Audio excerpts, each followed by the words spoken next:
പ്രധാനപ്പെട്ട കാര്യമാണ്. മന്ത്രി പറയുന്നു ലോഡ് ഷെഡിംഗ് ഇല്ല എന്ന്. പക്ഷെ നമ്മളെ അനുഭവത്തിൽ ഞാൻ തന്നെ വീട്ടില് അനുഭവത്തിൽ എല്ലാ ദിവസവും കറണ്ടിട്ടുണ്ട്. രാത്രിയുണ്ട്, പകലുമുണ്ട്, എല്ലാ ദിവസവും. അതിനേക്കാൾ നല്ലത് ഗവൺമെന്റ് തെളിച്ചു പറയുന്നതാണ്.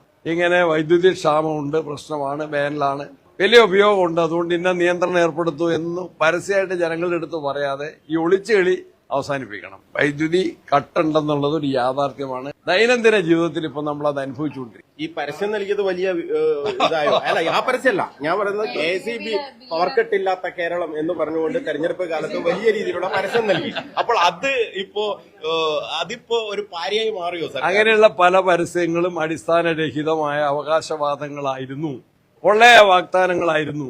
അടിസ്ഥാനരഹിതമായ അത്തരത്തിലുള്ള അവകാശവാദങ്ങൾ പൊളിഞ്ഞ് ഇന്ന് അവരുടെ യഥാർത്ഥ മുഖം ജനങ്ങൾക്ക് വ്യക്തമായിട്ട് കാണാൻ സാധിക്കുന്നു, മനസ്സിലാക്കാൻ സാധിക്കുന്നു. അതാണ് വൈദ്യുതി രംഗത്തെ ഇപ്പോഴത്തെ അവസ്ഥ. അതിന്റെ പേരിനെ കുറിച്ചാണോ തർക്കം? റെസ്ട്രിക്ഷൻ എന്ന് പറഞ്ഞാൽ എന്താ? അത് തന്നെയാ പറഞ്ഞത്, പവർ കട്ട്. അതിനെ റെസ്ട്രിക്ഷൻ എന്ന ഓമന പേരിട്ട് മന്ത്രി വിളിച്ചാൽ നമ്മളെല്ലാം അനുഭവിക്കുന്നത്, നിങ്ങൾ അനുഭവിക്കുന്നത് എങ്ങനെയാ?